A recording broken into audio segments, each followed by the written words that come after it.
a este estado después de culminada la Segunda Guerra Mundial, y especialmente vamos a tomar a Alemania entre 1945 hasta 1962, en donde se construye lo que fue el famoso Muro de Berlín. ¿Qué sucede con Alemania una vez que finaliza la Segunda Guerra? El 5 de junio de 1945, los comandantes en jefe de los ejércitos de ocupación, actuando en nombre de sus propios gobiernos, constatan de que no hay una autoridad central en Alemania, que no existe una autoridad central. Entonces las potencias aliadas deciden asumir los poderes absolutos de gobierno de Alemania. No van a suprimir a Alemania en tanto entidad política, pero sí asumen su gobierno. Alemania no queda desmantelada, no queda anulada como Estado, ya que a pesar de ser un Estado ocupado, va a conservar su personalidad en el derecho de gentes, va a tener ciudadanos y también va a poseer un espacio territorial que le pertenece. Es únicamente el gobierno lo que ya no existe y asumen las potencias. Entonces las potencias aliadas actúan como una especie de comité de tutores que serían nombrados por Naciones Unidas, mientras que el derecho de gobernar Alemania se lo van a atribuir a sí mismas las potencias aliadas, pero en su calidad de estados vencedores. Tal como estaba pensada, como se plasmaba, como estaba pensada en junio de 1945, se trataba de una tutela común de las cuatro potencias. ¿Y esto qué significaba? Significaba en Alemania el establecimiento de una autoridad suprema común a las cuatro potencias, que Alemania quedaba dividida en zonas de ocupación, o sea, no tenía soberanía, estaba ocupada, tenía ocupación en distintas zonas, en 4 zonas en particular. Se creaba un consejo de control interaliado para una política administrativa y económica común a las 4 zonas. Berlín, por su parte, quedaba también dividido en 4 zonas, perteneciente cada una de estas zonas a estas 4 potencias, y como regulador o ente común se va a crear la comandatura, que también sería como una especie de consejo de control interaliado, pero en relación a Berlín. Por eso tiene el nombre específico de comandatura. Esta tutela común implicaba un acuerdo sobre una política común que ya estaba establecida y fijada en el comunicado de Potsdam, y que tenía como objetivo principal y especial es cambiar profundamente el orden constitucional y civil dentro de Alemania. ¿Para qué? Para poder extirpar todas las concepciones nacionalsocialistas y asegurar el éxito de la democracia. Y ahí empiezan a plantearse o a abrirse las grandes diferencias. Y uno va a ser en relación a democracia. Hubo acuerdo entre estas 4 potencias sobre la aceptación de la palabra democracia, pero el significado de la misma va a ser diferente acorde a las posturas y que ya tienen que ver con cuestiones ideológicas que ya se van transitando desde este momento. Mientras para lo que son las repúblicas socialistas se atribuye o se asemeja a democracia a ese tipo de gobierno, el que se establece en Europa Oriental en función de la influencia soviética, o sea, de repúblicas populares de tipo marxista, y que los soviéticos van estableciendo y homogeneizando toda Europa Oriental. Mientras que para las potencias occidentales se trataba de instituciones políticas y económicas de corte liberal, de tinte liberal. Entonces se van generando paulatinamente cada vez mayores diferencias. Alemania no era más que un reflejo de la división que se iba a producir paulatinamente en el mundo, en Europa, pero en el mundo también. El Consejo de Control por un lado, o sea, el relativo a toda Alemania, y la comandatura por el otro, relativo a Berlín, como administración y tutela cuatripartita, no pudieron funcionar porque faltó la unanimidad y el criterio común. Las diferencias entre este y oeste se agudizan y así se quiebra la tutela común. Recordemos que en Berlín el conflicto fue mayor, o fue el escenario realmente de la Guerra Fría, porque Berlín, que era la capital alemana, estaba enclavada dentro de la zona de ocupación soviética, y allí se va perfilando esta pelea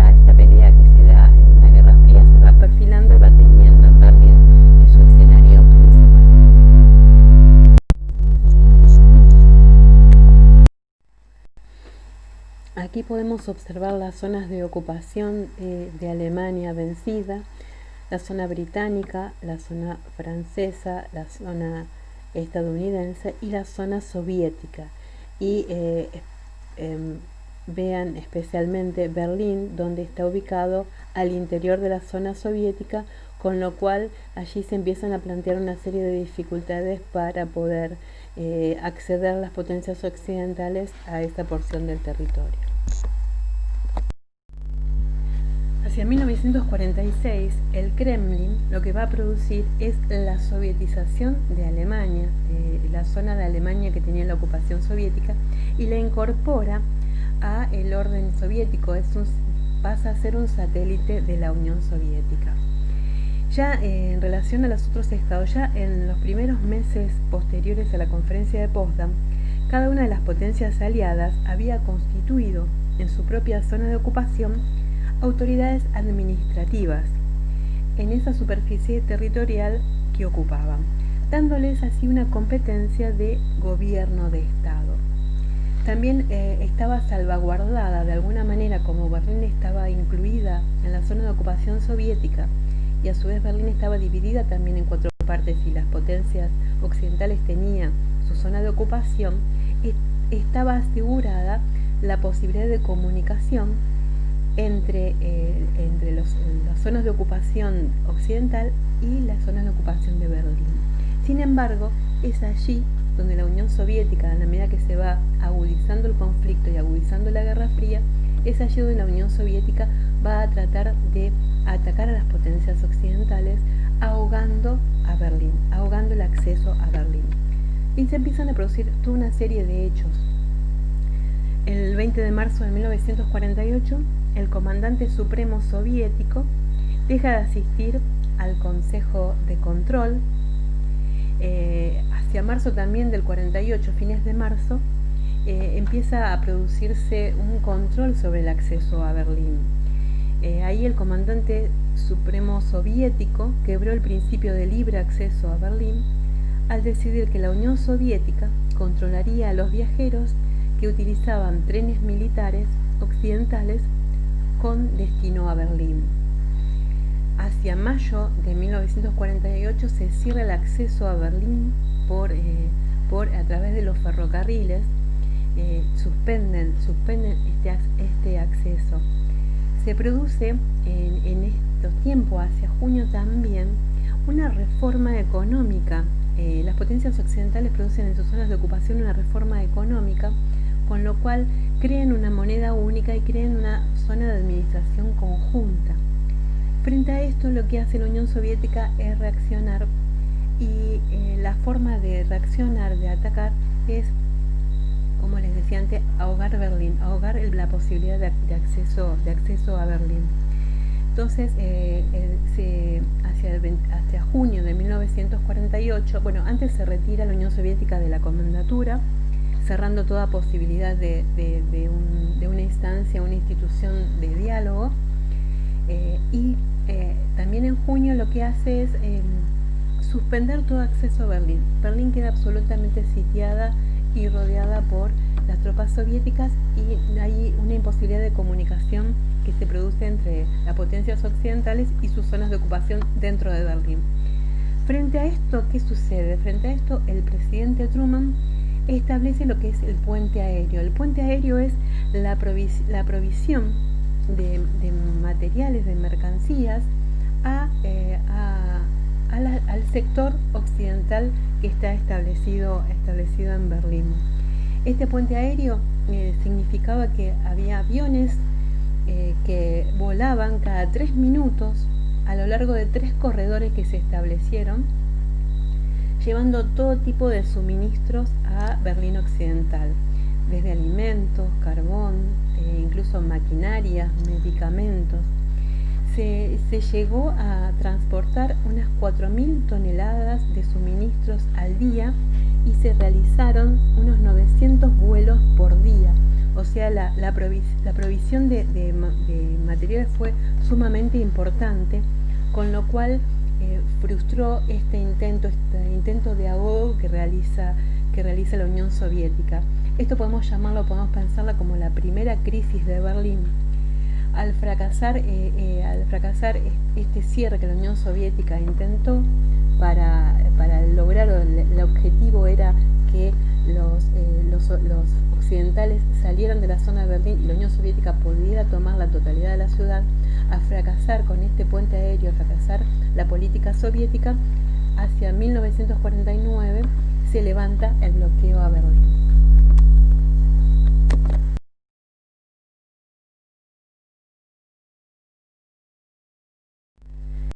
¿Y qué va a suceder posteriormente con estas diferencias que se van dando? Es la creación de nuevos estados alemanes. Alemania dividida va a producir dos nuevos estados. Uno de ellos va a ser la República Federal Alemana. El 8 de mayo de 1949, la Asamblea Parlamentaria, con los 11 Länder occidentales, votó lo que es la Ley Fundamental de la República Federal, que fue aprobada por el Consejo de Control. Esta ley es muy importante porque es la que va a prevalecer y la que posteriormente va a permitir, muchos años después, va a permitir lo que es la reunificación alemana. O sea, esta Ley Fundamental de Bonn va a ser la columna vertebral del proceso alemán. También la Comandatura de Berlín aprobó una modificación de proyecto constitucional, creando con los sectores occidentales de Berlín una ciudad y al mismo tiempo un nuevo Land. Sería el Land número 12. Konrad Adenauer, que encabezaba una coalición cristiano-democrática, fue el primer presidente elegido de esta nueva República Federal Alemana constituida. Sin embargo, la inclusión de Berlín Oeste en este nuevo sistema de gobierno de Alemania Occidental y su reconocimiento como el Land número 12 no eran muy oportunos o no fueron fácilmente aceptados. La evolución jurídica que va a tener Berlín va a estar disociada de la evolución que va a tener la República Federal Alemana. Entonces, constituida la República Federal Alemana, surge unos meses después, pocos meses después, para octubre de 1949, fue creado la República Democrática Alemana con base en la zona soviética. La capital que van a establecer va a ser Pankow, que está ubicada en un suburbio dentro de la ciudad de Berlín. O sea, se constituyen los dos nuevos estados. La República Federal Alemana fue reconocida por los estados llamados del mundo libre y la República Democrática Alemana solo fue reconocida por lo que es la Unión Soviética, sus satélites europeos y por la China común. Con la creación de estos estados va a suceder que Berlín Oeste va a ser el último testimonio del régimen de ocupación militar. Se presenta una serie de modificaciones importantes jurídicamente pensado desde en relación a Alemania. El levantamiento de la tutela tripartita sobre Alemania occidental no pone fin a la ocupación militar de Berlín, de la ciudad de Berlín. En relación a Alemania, se produce la Conferencia de Bonn el 26 de mayo de 1952.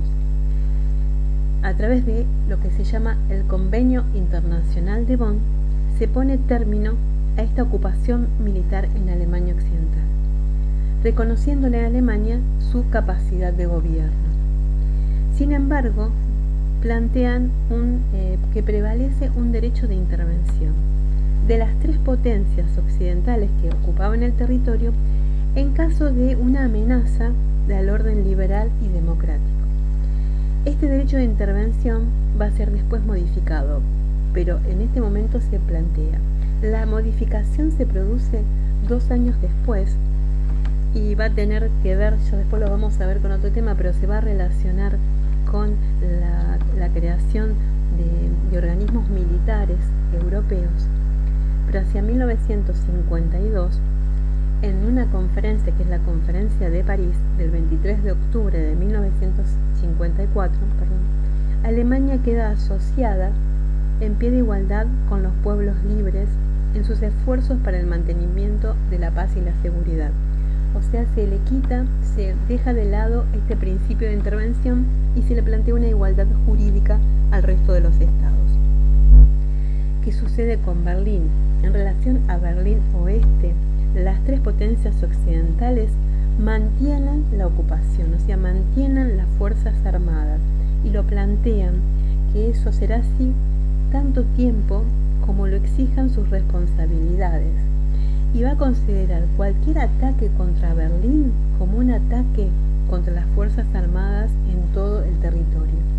Entonces Berlín aparece como el último territorio, el último land bajo la ocupación militar, y se dibuja allí el escenario de la Guerra Fría en una dimensión, en un conflicto que toma dimensión internacional, pero que tiene el escenario allí. La preocupación se planteaba también del lado este de Berlín, ya que conservaba un estatuto jurídico especial en el marco de lo que es la República Democrática Alemana. Pero aquí vemos la evolución de Alemania de un territorio ocupado a la ocupación que deja de estar planteada, a reconocimiento de un Estado alemán con un gobierno democrático, primero reservándose un principio de intervención las potencias en 1952 y después en igualdad de condiciones en 1954 para darle entidad y un marco importante a Alemania en relación a una fuerza militar que se va a instalar allí en Alemania, en Europa. La situación de la ciudad de Berlín se transformó en una situación sumamente esencial y fundamental, tanto para las potencias occidentales como para la Unión Soviética. Y ahí se planteó un escenario donde había una disputa muy fuerte y un juego de fuerzas muy importante entre los dos bloques en estos primeros años de la Guerra Fría. Berlín Oeste entonces se transforma el régimen jurídico que lo sostiene. La ocupación ya no era una coerción de las potencias ocupantes, sino de protección.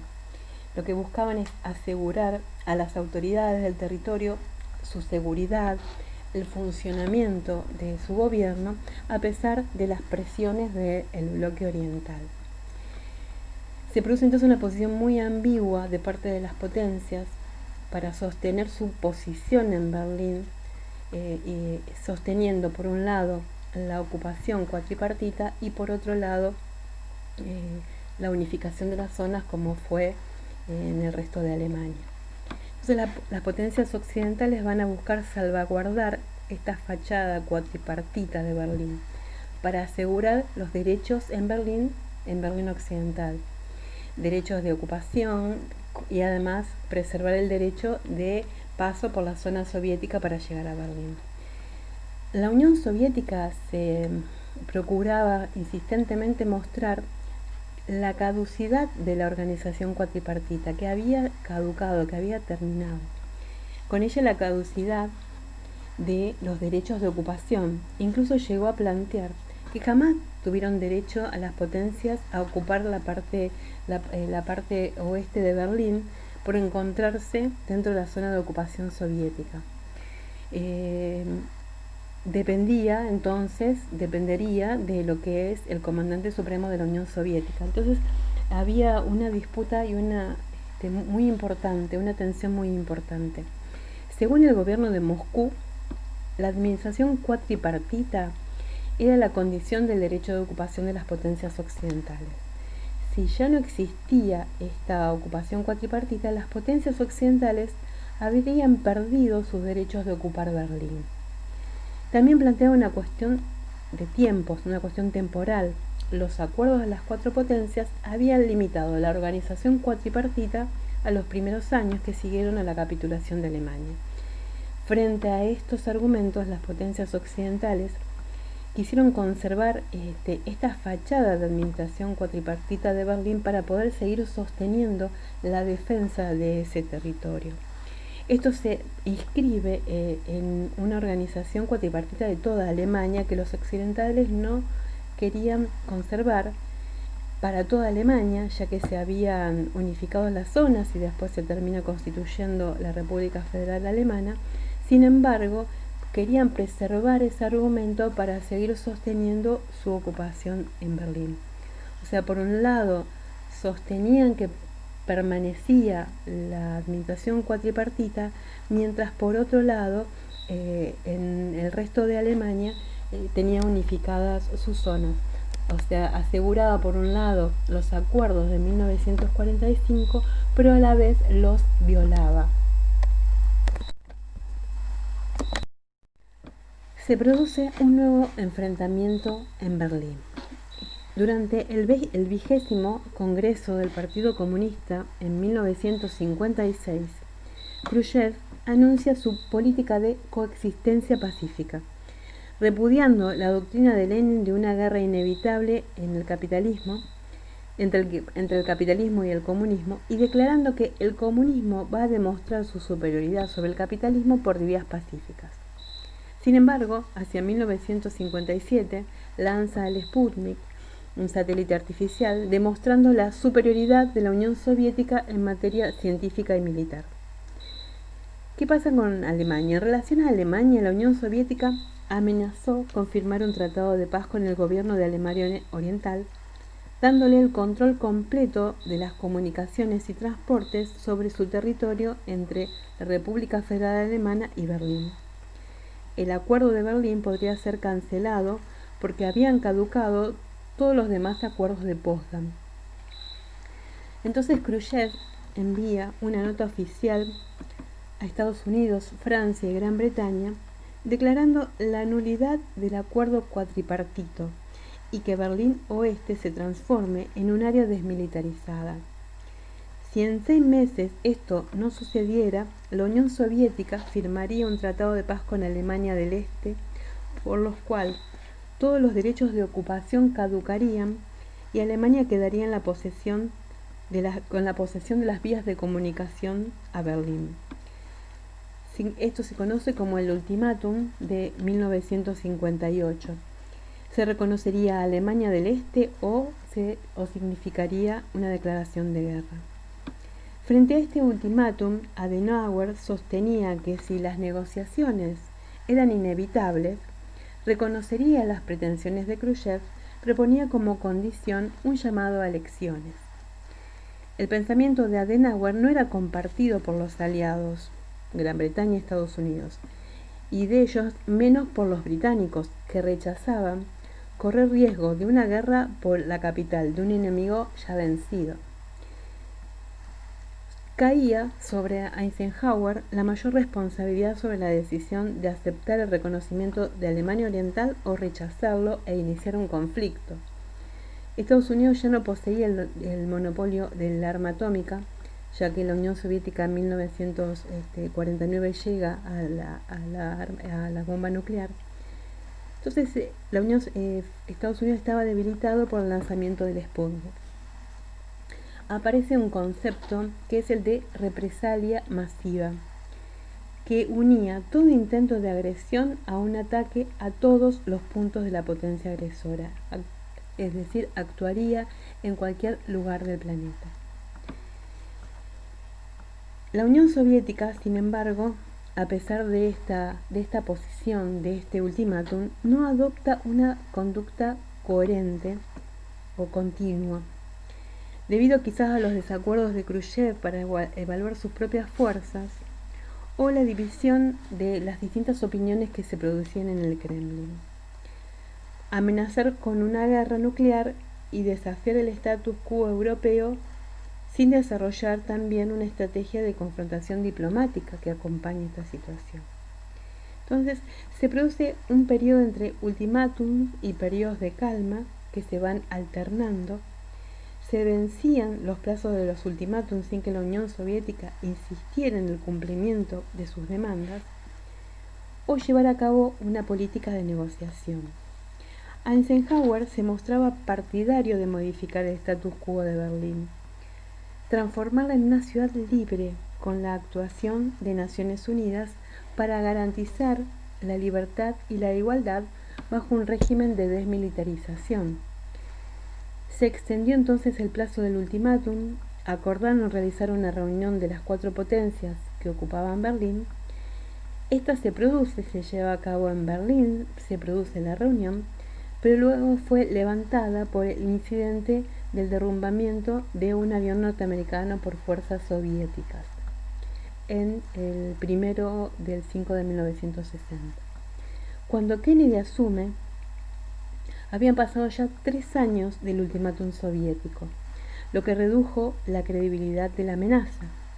Pero cuando la tensión parecía haber disminuido, se produjo el intento de derrocamiento de Fidel Castro en Cuba. Esto le permite a Khrushchev hacer una lectura de cierta debilidad de Estados Unidos por parte de Khrushchev.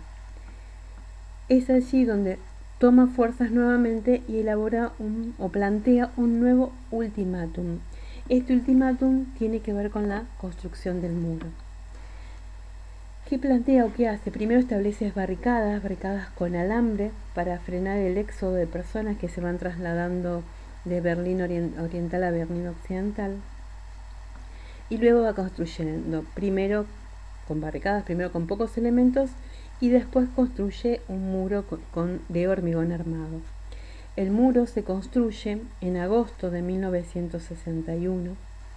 Kennedy determinó que la construcción del muro no sería interpretado como una agresión, porque lo cual sería llevaría a un conflicto y a una guerra.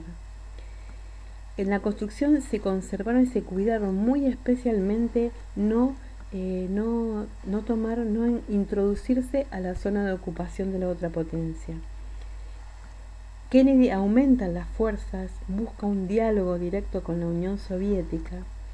El dilema entre ambos era la cuestión de la lógica nuclear, ya que ambos poseían el arma atómica. Khrushchev intentó lograr con un único golpe la ruptura del bloque occidental y la ruptura de la posición norteamericana. Hizo colocar misiles de alcance medio en Cuba. Si tenía éxito en esta cuestión, también ganábamos Berlín. Se produce la llamada crisis de los misiles, donde Estados Unidos responde con el bloqueo a Cuba y la demanda del retiro de las armas. Ambas potencias negocian y evitan la confrontación. A cambio de la promesa de levantar el bloqueo y no invadir Cuba, la Unión Soviética plantea que trasladaría los misiles a Turquía. Khrushchev retira entonces los armamentos y en enero de 1963 después anuncia que el éxito alcanzado en la construcción del muro había hecho innecesario cualquier tratado de paz. Había cada uno mantenido su posición. Los aliados, Berlín Oeste, y la Unión Soviética, Berlín Este. El muro es derribado en noviembre de 1991 y realmente el muro ha sido en todos esos años un ícono de la lucha de los bloques, y después fue un ícono de la caída de la Unión Soviética. Incorporado ahí al material hay un fragmento de un documental sobre la construcción del muro que les sugiero que puedan ver. Hay mucho material sobre tanto la construcción como la caída del muro. Les sugiero al menos que puedan ver este material, donde muestra de forma muy gráfica el impacto que tuvo en la población la construcción de ese muro, la separación de las familias, los periplos de las personas para poder volver a reunirse con sus seres queridos, y el clima de tensión que se planteó en un punto en particular donde podría haberse producido una tercera guerra mundial. Pero es realmente un muro que ha sido derribado en 1991 plantea la caída de toda una etapa muy importante de Guerra Fría y de conflicto este-oeste que, bueno, que siguen, a pesar de que siguen en vigencia otros muros. Se conoce como el incidente del avión U-2 a derribamiento de un avión espía norteamericano en territorio soviético. Un avión espía U-2, también conocido como Dragon Lady, fue derribado por un proyectil soviético desde una de las bases de su territorio.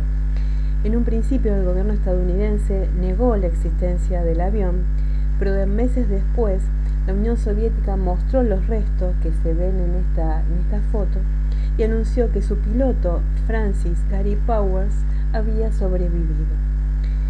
Volando a una altitud de más de 20.000 metros sobre el suelo, el avión U-2 era inalcanzable por los aviones y misiles soviéticos. Sin embargo, en 1960 la Unión Soviética había desarrollado un nuevo misil tierra-aire con un alcance más largo y derribó al avión U-2 en uno de los incidentes que fueron de mayor tensión en la Guerra Fría. El Congreso de Estados Unidos se enteró en ese momento de la existencia del programa U-2. Este incidente abrió una crisis interna y diplomática muy grande que obligó a Eisenhower a reconocer la existencia de un programa de espionaje de la CIA. Esto hizo que los soviéticos abandonaran las conversaciones de las cumbres de París sobre los acuerdos que iban a tener en cuenta en relación a la producción y pruebas de armas nucleares. El piloto Powers fue acusado de espionaje y fue condenado a 10 años de prisión en la Unión Soviética. Sin embargo, poco antes de cumplir 2 años de prisión, en febrero de 1962, fue intercambiado por el agente soviético Rudolf Abel en el puente Lieniker de Berlín. Este fue el primer intercambio de espía entre Estados Unidos y la Unión Soviética y fue llevado al cine por Steven Spielberg en la película Puente de